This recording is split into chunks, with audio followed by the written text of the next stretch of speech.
Hello friends, today I'll be sharing with you part 2 of rapture vision that I had.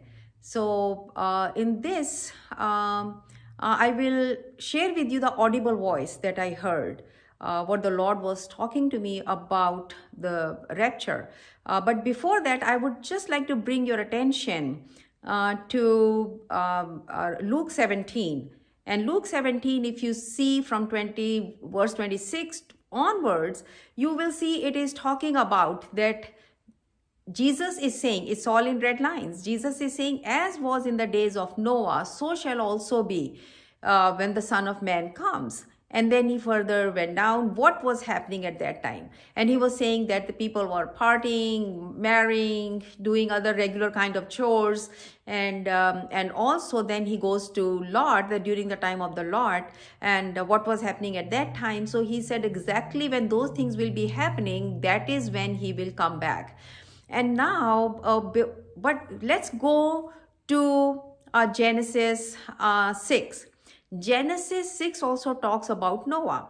And so Genesis 6, so when we start reading from verse 1 on, we will see there that it talks very clearly about that the sons of God married the daughters of men.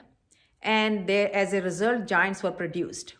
And the giants were there all over the earth now. And at that place, at least they were giants. And the Lord was saying that some of the things that were happening during the time of Noah, when he will come back, those things would be happening also. And we will talk a little bit more about that.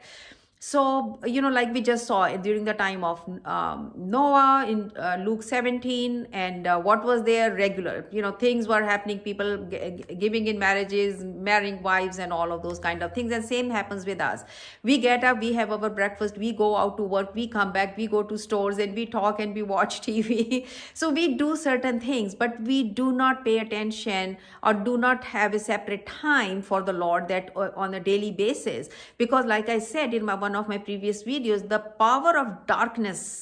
powers of darkness have been released in this world. And I was talking about the worship and all. So I will not go into that, but that is why it is so important that right now is the time that we spend time with the Lord. So coming back to that now, when we see about these giants, what is happening right now? What is happening right now? Right now, not only what was written in Luke 17, but what was happening during the time of Noah, giants are being produced.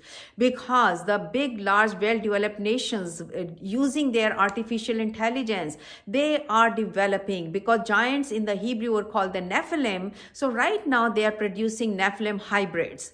And they are out there, and you can go on online into, you will see all of that, these kind of informations are out there, that when you see those things, these Nephilim hybrids are being produced. That's exactly what happened. They were half supernatural at that time during the time of Noah, because they were sons of God and then the daughters. So they were half supernatural, half natural. And right now what we are seeing through this artificial intelligence is exactly the same thing. So they will be actually used, they're saying, in the wars and all, so there is no more human loss of life. And the Lord said, when I come back, these things would be happening. And so I will tell you now what I heard, the audible voice of the Lord. I heard early morning, and it was in a Hebrew language. The Lord uses many times Hebrew language to give me messages. And he spoke very clearly in Hebrew. He said, Noach, like there was a ch at the end, Noach. And so I knew what the Lord was saying, because he had been giving me even one sentences also in Hebrew language, and then in English have been for a long time. So when I heard that, so I remembered, I said, oh my goodness, the Lord had given me the script, the vision by night of rapture, and audibly he's speaking about Noah. So what he's telling me, that we are right there in the days of Noah, as Luke 17 was talking about. We just saw that the Son of Man will return around that time. And so I will go a little bit more into that about Noah and further. And, I would like to say to some of my friends, when we talk about rapture, many times what we do is we kind of say, oh, you are spreading the spirit of fear. So this is unnecessary. We are under grace. Yes, we are under grace. And I am the first one to say we are believers in grace. And without grace, we would not be saved. It is the grace of our Lord Jesus Christ. By faith in him, we are saved. But if you also look, grace is not just that to save you, but then there are many other functions of grace. And it is full.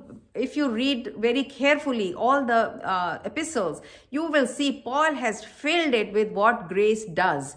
And also specifically, grace is telling us in Titus 2. In Titus 2 from 11 to 15, if you study, you will see grace. He's saying grace is teaching us. So grace, the same grace that which by we are saved, the same grace is teaching us. Teaching us what? Verse 13 says, looking for the glorious appearing. So that is what it is, that looking for the rapture, looking for the return of Jesus Christ. So it should not create any spirit of fear. Those of us who believe in grace, those of us who we know we are saved by grace, we know we are saved by grace. It should not create spirit of fear, but we should be like Titus 2 says, we should be looking for his appearing, and that we know we are going. So why there is no fear in that? So we are not spreading the spirit of fear. When the Paul is saying that grace is teaching us to be looking and for the appearing of the Lord. So looking for the rapture, that is what it is, appearing, that means when he's coming to get his people, as well as for his second return. But before his second return, the rapture will happen, because the word says that he will keep us from the wrath. And I think it's in Revelation 3 that he'll keep, and many other places actually, he'll keep us from the wrath. So I just wanted to talk about this, that how God confirmed about the vision, that he gave the vision, confirmed it by speaking audibly. So it's not like one time he just gave the vision, but if he's giving you now Noah, that means he's telling you and confirming you again that we are in the times of Noah. And now there is, I'll take you back when I was referring in the previous video, I was talking about that volcanic rock coming out of the ocean, and that was the Babylonian system. And so I will take you back also to Genesis in that. And if you read Genesis 11, it talks about the Tower of Babel. And Nimrod was the one who built the Tower of Babel, and he was the great-grandson of Noah. So this is all the generations kind of thing. So he was the one, God had made a covenant with Noah, and his sons were there, all of them were there, that okay, now you can go out, populate the earth, go towards the ends of the earth and be fruitful and multiply and all. So he was telling, go out, don't just stay around here, go out, populate, so that his word can go everywhere. But what did Nimrod do specifically? He just found a place which was he named as Shinar, and that he called, almost if you see historically, he called that his own kingdom. And Shinar means in Hebrew it's Babylon. So Nimrod's own name means rebel. His name is rebel, and the Tower of Babel that he built, the Babel means confusion. And he in the beginning he rebelled. He did not go out as the Lord had spoken to them. God had spoken to them, but he stayed there, and he started, and he was a brutal tyrant, because if you see even in the Bible and if you read his historical background, he would kill people. He would a kind of a tyrant, like I said, and a brutal person. So people kind of were afraid of him. Whatever he said, they did. So they erected the Tower of Babel, and it was high, and he was mocking at God, like, in a way that, okay, when the now floods come, it cannot kill us because we have this high building. And then he was erected also some temple in the Tower of Babel, and he was telling people to worship those idols. And so he was kind of telling everybody that this is the religion, only religion. Like right now we were talking about Babylonian system in that vision, one world religion, and they were speaking also Nimrod and all there also there was the same language, one language. So it was he was the starting the rebellion. And so this is what we see, that how on the earth this rebellion also started, because that rebellion spirit naturally we know came from the devil. He was the first one to rebel against God, and so it came from there. It manifested actually big time there also, and it went all the way down. And in the book of Daniel we see that that Daniel, and there's a king Nebuchadnezzar in the book of Daniel, and he is the king of Babylon. It's the same place where the Tower of Babel was. So king of Babylon, and he was rebellious also.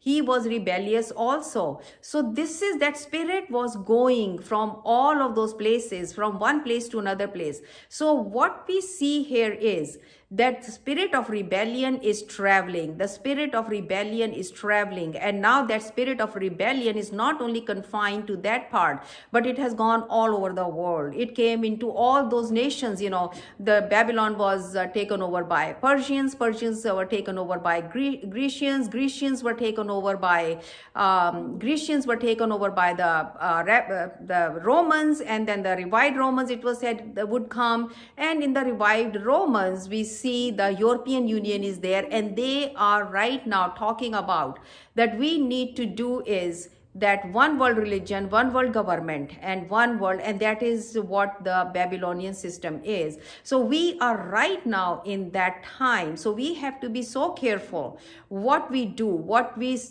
have to be careful, because those powers of darknesses have been released, and we have to make sure that we spend time with the Lord, because if we will not, we will be attacked. We will be attacked by the enemy like never before. So my prayer is, Father, in the name of our Lord Jesus Christ, I pray over the people. I pray, Father God Almighty, that you will open up the eyes of understanding of all my brothers and sisters that are watching this message, Lord, because you, Lord, as you said in Ezekiel 3 also to Ezekiel, that this is my message, and they may not listen. Even you went to the extent of telling Ezekiel they may not listen, but you tell them, because if you will not tell them, I will take account from you. So Father, my prayer is that they will listen, they will do, they will further give it to their families, send it and share it with their friends, Lord. So your message will go all over the world. So people will know, Lord, not only you are showing these dreams, these visions, but at the same time you are speaking audibly also.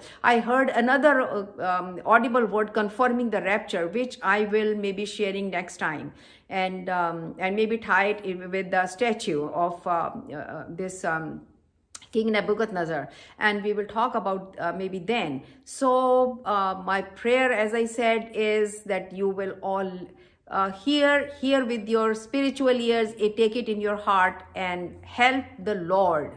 Help the Lord. This is not my message, this is his message. Help him to further to share with your friends and families. You will be blessed when you join with him, in Jesus' name. Amen.